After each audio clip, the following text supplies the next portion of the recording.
Atos 6, 1, diz assim: Naqueles dias, crescendo o número dos discípulos, houve reclamação dos judeus de cultura grega com os demais judeus, pois as viúvas daqueles estavam sendo deixadas de lado na distribuição diária de mantimentos.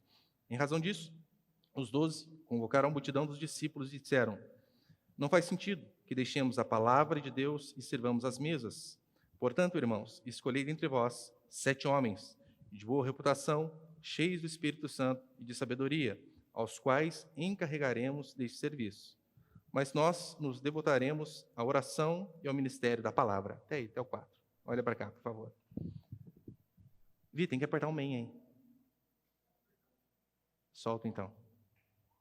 Aí. Lembrem que na última semana, que eu falei, de forma geral, até o versículo 7 aqui, eu falei das inúmeras maneiras que o diabo tentou atacar a igreja de Deus. Ele tentou atacar primeiro de fora para dentro, tentando destruir a igreja. Ele tentou atacar a igreja através da perseguição, através de infiltração. É o que nós vimos no capítulo 5, com Ananias e Safira, que estava dentro da igreja. E o que nós vemos agora é Satanás tentando fazer com que os apóstolos perdessem o foco daquilo que de fato era prioridade. E como eles fizeram isso? Tentando desviar o foco dos apóstolos para uma coisa justa, necessária, importante, que é a ação social, mas que não é o centro do cristianismo e nem a prioridade daqueles homens de Deus. E eu apliquei isso a semana passada da seguinte forma: se a igreja, por vezes, é o pastor que precisa fazer todo o serviço burocrático, precisa pintar, o pastor tem que vir, precisa limpar, o pastor tem que vir, precisa resolver alguma coisa em relação ao prédio mesmo, o pastor tem que fazer. Quando isso acontece, quem é prejudicado é a igreja. Por quê? Porque o pastor ele está deixando de fazer aquilo que é função dele, primordial, que é se dedicar à oração e à palavra, e está fazendo aquilo que outros irmãos poderiam fazer. Então, eu expliquei que é de fundamental importância que a igreja também seja voluntária para ajudar nas coisas que são necessárias, seja limpeza, seja pintura, aqui no caso era distribuição de cesta básica, literalmente. Então, a obra social, ela tem fundamento, ela é importante, mas ela não é algo que deve ocupar o serviço do pastor. Outras pessoas devem ser delegadas para que ele possa se dedicar àquilo que de fato é importante. E eu não estou aqui nem falando de pastor que não é integral, que é claro, daí eu acho que é errado mesmo, porque o pastor ele precisa ser integral justamente para aconselhar, para estar junto, para servir a igreja. E em si o pastor sendo integral, vivendo da palavra, ainda assim é fundamental que a igreja ajude a carregar o fardo para que ele, como os apóstolos aqui fizeram, para que eles possam se dedicar apenas à oração e à palavra. Por quê? Ora, se o pastor está envolvido com a limpeza da igreja, com a pintura da igreja, ou com outros afazeres burocráticos da igreja, ele está orando menos, ele está estudando menos, ele está visitando uma família menos, talvez podia ser a sua. Ele está aconselhando um casal a menos, talvez poderia ser você e seu marido. Então, os apóstolos, vendo este problema, vendo que Satanás agora tenta tirar deles o foco daquilo que é fundamental, daquilo que é importante, eles colocam algo necessário, algo importante, como ação social, mas para tirar o foco do evangelho. Como eu disse, a saúde é importante, ter alimentos é importante. Só que a igreja jamais deve esquecer que a grande função do pastor é pregar o evangelho, porque, como diz o evangelho de Marcos, que adianta o homem ganhar o mundo inteiro e perder a sua alma? Então, a função do pastor é trazer o evangelho para que os irmãos, no dia do juízo, venham estar preparados, entender o que é a justificação pela fé, o que é graça, para que então eles possam ser salvos. Por mais que as pessoas elas possam ser livres de toda necessidade pessoal e até de enfermidades. Cremos que o evangelho faz isso. Mas essas coisas não livram nenhuma pessoa do dia do juízo. Do dia em que todos nós teremos um encontro com Deus, em que nós estaremos de frente com o Senhor.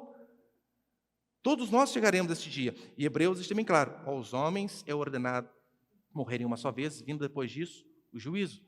Então a função do líder, do apóstolo, aqui no caso dos apóstolos, e dos pastores, é preparar a igreja através da pregação do evangelho justamente para esse dia. Porque no dia do juízo, seus problemas pessoais não terão a mínima importância. Sua condição financeira não terá a mínima importância. Aquilo que você fez de bem para os outros não vai ter importância, a não ser a condição da sua alma diante do Senhor. Portanto, que, de fato, o líder, o pastor, seja separado para isto que o Senhor chamou. E o crescimento da igreja depende disso. Depende da pregação do evangelho. Porque a igreja não cresce com ação social. Como eu disse, não estou dizendo que não devemos fazer, temos o dever. Aqui nós vemos eles fazendo. Eu expliquei que tinha até condições para se ajudar. Só que a igreja lá não cresce através disso. A igreja cresce através da pregação do evangelho. Ainda que não cresça aparentemente de forma numérica, mas o evangelho é transmitido através da palavra. E no versículo 4 aqui que nós lemos, ele diz assim, versículo 4: mas a nós nos devotaremos à oração e ao ministério da palavra.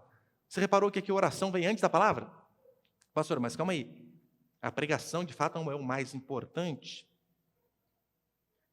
Aqui está vindo a oração, como já disseram, né? A pregação é tão importante, que somente homens que oram devem ser dignos de pregar. Porque se nós não formos homens de oração, a palavra não vai ter virtude em nossa boca. E aqui no capítulo 6, basicamente, nós vemos o que muitos dizem que é o começo da era diaconal, da parte do serviço da igreja, onde os apóstolos começam a distribuir aí as funções.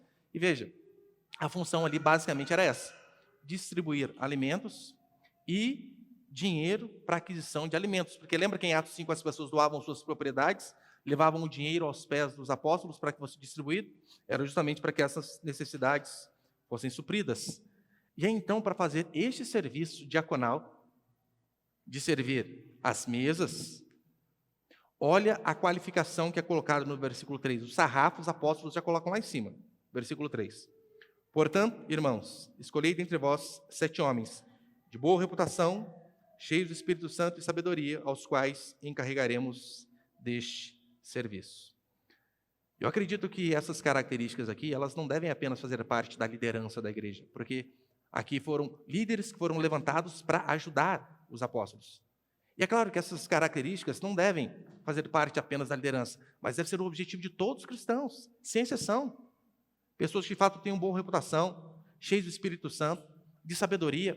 Este deve ser o objetivo nosso, como filho e filha de Deus. Lembrando, aqui como as pessoas iriam lidar com o dinheiro, olha a importância de ter boa reputação, como eles dizem aqui. Eu quero passar apenas 2 princípios aqui, vou tentar ser o mais curto que eu puder. Tentar? Oh, Jesus, não posso mexer, tem que ficar aqui. Põe primeiro ali, por favor, meu irmão. Primeiro princípio, boa reputação. Olha para cá, por favor. O que seria, de fato, ter uma boa reputação? Literalmente, é possuir prestígio diante das pessoas, ter renome, ser bem visto, ser confiável pelas pessoas de fora, fazer com que as pessoas que não são da igreja, as da igreja, claro, também, mas as que não são da igreja tenham bons olhos ao nos ver. Ter boa reputação vai falar de integridade. Isso aqui é fundamental para todos nós, sermos pessoas íntegras. E quando eu falo integridade, não é fazer o que é certo porque dá certo, não é fazer o que é certo quando tem alguém nos olhando, mas é fazer o que é certo independente da circunstância. Por isso, veja, só um parênteses. Olha a importância de nós que temos filhos ensinarmos as nossas crianças a fazerem o que é certo simplesmente pelo que é certo. Porque, via de regra, nós ensinamos assim, não é? Filho, se você fazer o que é certo, você é recompensado. Se você fazer o que é errado, você é punido. Pastor, você está dizendo que isso é um erro? Não, está certo. Mas à medida que eles vão amadurecendo, é fundamental que nós venhamos a mostrar para eles que, olha, lá fora, no mundo que jaz no maligno, por vezes você vai ver pessoas que fazem o que é certo e se dão mal. E pessoas que fazem o que é errado e se dão bem. Vocês devem fazer o que é certo, independente da circunstância, ainda que isso traga prejuízo. Porque assim que eles forem trabalhar, assim que eles começarem a se relacionar com outras pessoas, assim que eles forem para uma faculdade da vida, se for a vontade de Deus, eles vão ver que por vezes é assim que acontece. E aí então, eles verão que muitas pessoas, elas são balizadas, dirigidas, simplesmente por conta de coisas que nos trazem acréscimos, ganhos, lucros. Olha, se eu faço o que é certo, eu vou ter lucro, eu faço. Se eu faço o que é errado, eu vou ganhar mais, eu faço. Aí então a importância de ensinarmos a ser íntegros, para fazerem o que é certo, independente de recompensa ou punição. Fazer porque é correto. É isso que o cristão deve fazer. Buscar a integridade em todos os assuntos, ser alguém de confiança. Não é assim? Olha, nós temos aqui o irmão Edivaldo, que é pedreiro. Ele já fez algum serviço lá em casa. E são pessoas que, de fato, a gente confia, né? Se eu tenho que sair, ó, a chave da casa está aqui, a geladeira está ali, tem tal coisa ali, faz o que você quiser. Quiser descansar na hora do almoço, vai lá, deita. Pessoas que confiamos. E este deve ser o objetivo. Nós, como cristãos, sermos confiáveis. Pessoas que tenham palavra, que dizem que sim e cumprem o sim. Que dizem que irão fazer e cumprem aquilo que disseram que irão fazer. E coisas básicas que de fato fazem com que eu e você tenhamos boa reputação diante dos outros. Como eu já falei, essas qualificações, aqui por mais que seja dirigida aos diáconos, à liderança da igreja, é algo que deve ser almejado por todos nós. Pessoas de boa reputação. E é claro, né, quando se fala na liderança, é algo essencial. Ainda que um cristão normal talvez não tenha isso como anseio, ora, para exercer uma posição de liderança na igreja é fundamental que tenha uma boa reputação dos de dentro e dos de fora. Lembro uma vez tinha um irmão muito precioso, muito homem de Deus, e ele dizia que ele tinha chamado para ser pastor, e nós por vezes conversávamos no presbitério, conversávamos com as pessoas que eram mais chegadas dele, e nós começamos a perceber que constantemente ele era alguém que vivia endividado, constantemente vivia emprestando dinheiro dos outros. E a gente dizia, irmão, não tem condição? Você precisa aprender a se virar, a viver com aquilo que você tem. Se você tem menos, aprenda a viver com menos. Que como assim? O pastor sai emprestando dinheiro dos outros? Uma que já gera uma certa pressão em cima das pessoas, né? O pastor está pedindo. A pessoa fica até meio acuada, é quase meio que obrigada, e às vezes sem ter condição. Então é fundamental a integridade em todas as coisas. E nós temos um princípio, claro, a ninguém deveis coisa alguma. E isso não é só para a liderança, é para toda a igreja, é para todo cristão. É feio o pastor ficar emprestando dinheiro dos outros, e mais feio ainda quando não paga, né? Pelo amor de Deus, às vezes não paga. Alguém com má reputação não deve exercer cargo de liderança na igreja. Não adianta. A pessoa pode ter a melhor das oratórias, pode ser uma pessoa extremamente inteligente, mas se tem um mau testemunho das pessoas, não deve exercer liderança. Por que eu digo isso? Calma aí, eu vou tossir. Perdoem, irmãos. Algumas semanas, eu estava conversando com um amigo de segurança, e ele fez segurança de inúmeras pessoas de fama. E ele me dizendo, ele vai a uma igreja muito grande, e o pastor já estava bem de idade, ele com seus 70 e poucos anos, e cansado do ministério, precisava puxar o freio e passar o cargo para outro, passar o bastão para outro. E tinha um irmão ali que, a princípio, a igreja achou que ele deveria ser, né, o substituto pastor, mas o pastor, aos 45 do segundo tempo, deu uma viradinha na chave e colocou o seu filho para liderar a igreja. Um filho que não tinha reputação ilibada. Um filho que, depois, esse meu amigo de segurança disse que eles puxaram a capivara do cidadão, né? Que hoje em dia é fácil, né? Ele tinha inúmeros CNPJs perdidos por conta de fraude, por conta de crime. Coisas absurdas. Ao ponto dele ingressar no ministério e colocar para ele um salário de 44 mil. Para começo. De colocar sua esposa, cunhado e o pessoal que andava com ele ali, tudo em cargo de chefia da igreja, com salários enormes. Parece a política, né? Literalmente a política na igreja. O que aconteceu? 60% da igreja foi embora. Mas eu pergunto, meu Deus, como assim ainda 40% ainda ficou lá? Percebeu? A boa reputação é fundamental para que alguém possa exercer cargo de liderança. Boa reputação, integridade, pelo menos os líderes, né? Deve ser algo que permeia toda a nossa vida. Não estou dizendo que nós não temos falhas. Temos, e muitas. Muitas. Principalmente, quem anda mais tempo aqui sabe. Pode perguntar aqui, ó, Tiago Marialau, o Edivaldo. Eles são os que mais conhecem minhas falhas. Com exceção, é claro, né, da minha família. Falhas temos. Mas é fundamental que as falhas não manchem a nossa reputação. Não façam com que as pessoas possam nos ver com maus olhos. A sociedade precisa olhar para nós e ver em nós honestidade, integridade. Por isso que cristão com nome sujo, cristão devendo, e às vezes devendo para outro, dentro da igreja, compra e não paga. Olha que vergonha. A ponto da pessoa ligar, pastor, tem como falar para fulano me pagar? Gente, pelo amor, ninguém merece isso. Pessoas da igreja. Boa reputação é fundamental. As nossas atitudes, palavras e ações, o nosso caráter deve de fato refletir a transformação que o evangelho fez em nós. Lutero tem uma frase fantástica em relação a isso. Olha o que ele diz. O cristianismo autêntico nunca pode desconsiderar a importância da reputação. A vida de um cristão é a carta aberta que todos podem ler. De fato, assim é a vida do cristão. Ainda que você não abra sua boca para falar uma palavra sequer, você é uma carta aberta onde todos vão ler você, através das suas atitudes, do seu palavreado, de como você se comporta. Segundo e último para encerrar, põe por favor. Cheios do Espírito Santo e de sabedoria. Versículo 3, acompanhe comigo novamente. Portanto, irmãos, escolhei dentre vós 7 homens de boa reputação, cheios do Espírito Santo e de sabedoria. Cheios do Espírito Santo. Buscar a plenitude do Espírito Santo, ser cheio, é algo que deve ser contínuo na vida do cristão.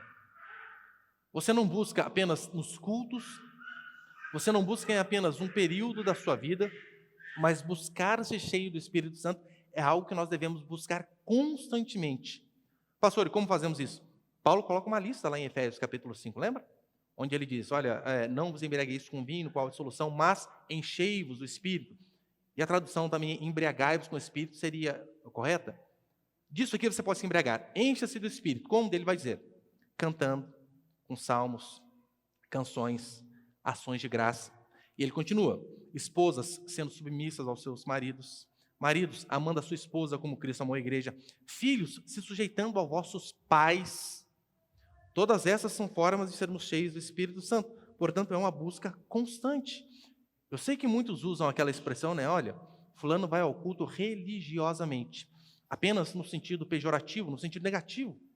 E é claro, temos esse sentido negativo. Mas ainda assim, há um sentido positivo.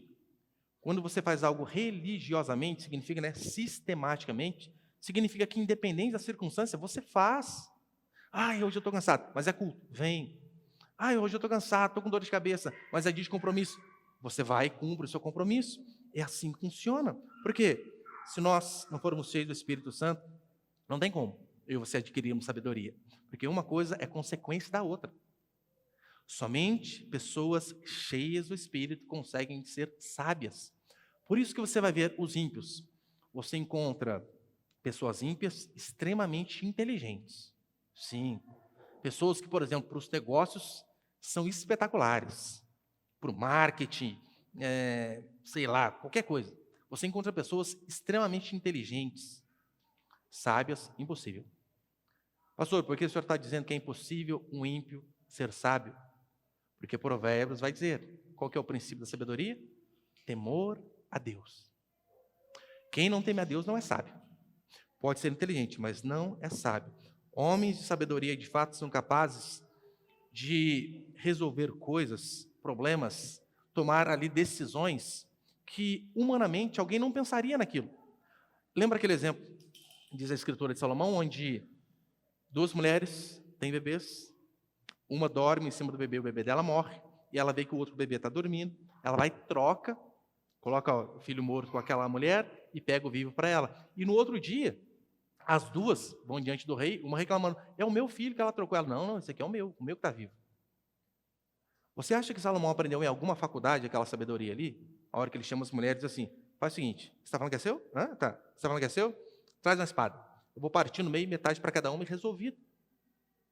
A ponto de que aquela mãe, que de fato era mãe, diz, não, pode dar para ela. Eu prefiro ele vivo com outra do que morto. E então ele percebeu de fato que aquela era a mãe. Você acha que ele aprenderia aquilo ali em Harvard, Yale? De jeito nenhum.